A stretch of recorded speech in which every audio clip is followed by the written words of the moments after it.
The top of the Empire State Building. New York. Ladies and gentlemen, welcome to the studio. The one and only Jax Jones. Round of applause, please. Hey, what's up, Maxwell? Long time. Snacks is here, bro. It's here, bro. It's been a minute. Delivered it to you. You have been in the kitchen, preparing this album for us, man. Fully cooking up. Okay, how proud are you? Let's just start right there, man, with the collection of songs that you've been able to put together. There are some amazing collaborations on this album. Thank you very much, Brag man. on it a little bit. Oh, well, we got collaborations with Demi Lovato, obviously BB Rexha, some real Ella, artsy you stuff talked with about this, Ella. Tove, Ella Henderson. That song's fire, bro. Yes. Well, that's the one that feels like it's gonna catch fire off the album. So yes. The album's kind of like a greatest hits, but also an album. We made it a little bit deeper. The intros, outros, interludes, all sorts. So it feels good. You have a collection of songs that are just bangers from start to front. I mean, there's no DJ who can throw a proper party without playing your songs. I appreciate that. And when you get to hit the decks and you get to perform for crowds, whether it's here in the States, whether it's in the UK, whether it's in Malaysia, South Africa, I mean, just all these different continents, man. How cool is it to see the universal, just music be so universal to bring everybody together, no matter where you are in the world?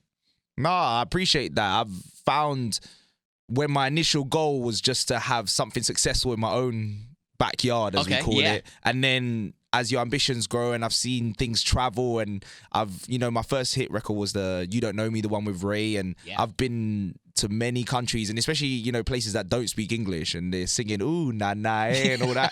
Like, yes, I love it. And I've learned so much in that process. From going around the world and hearing how my songs are received. Yeah. So yeah, man, I'm really happy, bro. And to be honest with you, that's why the album was important, because when you have certain songs connecting in different places, I felt like it's important to have an album where all of those are in one place. For sure. With some other stuff that give you the full story. And then you kind of realize, oh, do you know what? I actually like 6 or 7 songs by this guy. Yeah. But I only knew he did one. And now it allows them to go deeper into your library, to research who you are, to find the beginning, to be a part of the middle, because we're nowhere near the end right now, man. How did these songs make Snacks? How did they, because I'm assuming you've got terabytes worth of music somewhere, bruh. How did you narrow it down? I've got terabytes of terrible music. To be honest with you, the way I approach, I don't finish anything that I'm not going to put out. Okay. So, like, I'm very good at gauging whether something's good pretty quickly. Okay. Because I don't want to waste time. Gotcha. So everything you've heard I committed to it, I finished it, and it's with you. Damn. The idea of doing an album came last year. So the first real album track I made was the song with Tove. Really? Yeah. Jax, yeah. And it was the first time my mentality going into it was just, I'm just gonna flex. I'm just gonna make something that I think's interesting. Yeah. And I'm gonna do what feels right for me at this point. Yeah, exactly. And that was really fun. And she was the perfect person to make that song with, because that's how she thinks. She's all about just expression. She's not thinking about the radio. She's not thinking about anything else. Just making something she loves. Hey, let's touch on some of these collaborations, man. To be able to work with so many amazing songwriters and so many amazing artists, the names that you already have dropped at the beginning of this conversation, man. How cool is it to know that these are artists who look to you to make them better, and they just fit what it is that you have going on in your mind and your heart as well. What's that like to be able to call on a Tove, to have Demi, to have Ray, be like, she's going to drop everything to write a record with you? What's that feeling like to know that they want to be a part of your world, your ethos? Yeah, it's surreal, man. Like, I think part of the condition of being a creative is that you always feel like, you need to push harder. There's always room for improvement. You feel like your work isn't ready. Yeah. So when you work with these people, I think there's a element of validation. You respect their art, and they're saying, do you know what? I love what you do too. So there's that. There's the fact that everyone brings their A game, because you want the best out of it for each other. Nobody wants to be that weak link on the album. Exactly. And but even just as a musician in the room together, when you write the song, because I do everything with the person I'm collaborating, 90% of the time, it's my ideal. We write it together from scratch. I don't send out beats.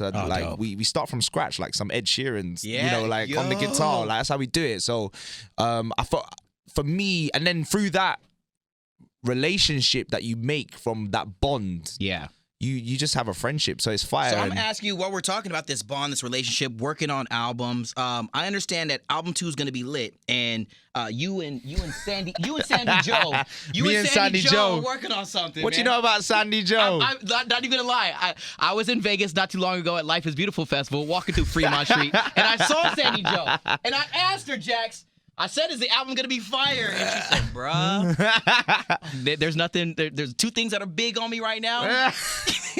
Listen, but as these DJ bars Khaled that I said, got, listen. once I got the Sandy Joe vocals coming, it was Are the on. Sandy Joe vocals in yet? Are they in yet? Trust me, bro. You know, I've been speaking to everybody, Drake, Justin Bieber, everyone, you know, I'm bringing them all out. But once I had the Sandy Joe vocals, album 2 is, as you say, finna be lit. It's finna be lit. Finna be lit. It's finna be lit, dude. No, but all jokes aside, man, to travel the world, where have been some of those places that have been just unforgettable, that you've touched down, you stepped up to the turntables, and you just threw a party that you just knew that, gosh, man, this is gonna be something I'm gonna hang my hat on, this performance in this particular place? I mean, it's different all in different places. Okay. Like, to be honest with you, I love playing in America, bro. Yes. One of my favorite venues is here in New York. It's closed down now at Output, but for me, it was a real moment when I sold out the Output. Yes. As a British artist. And what I love about the East Coast in particular is they're a house.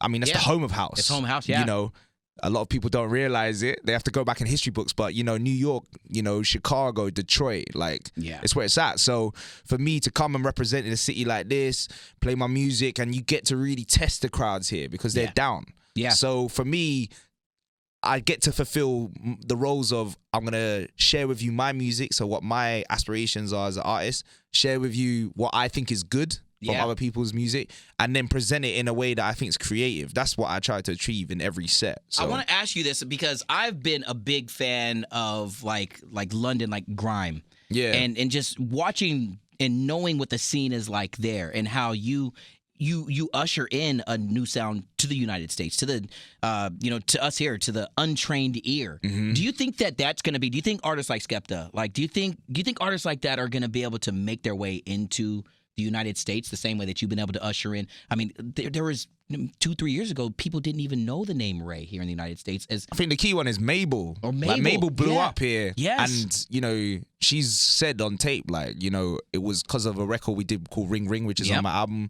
She said that was the catalyst for her to kind of try different stuff and open up a career in a certain way. Yeah. So for sure, like, I think as someone who's toured here in the States, like, it is different. The culture's different. What influences music is where you live is your environment, the culture, the society, the history of music. So ultimately, that's why some house records are bigger in Europe, and they'll be underground records here. It's just the culture's different. So for me, when you talk about like grime, the first thing we have against us is our accent.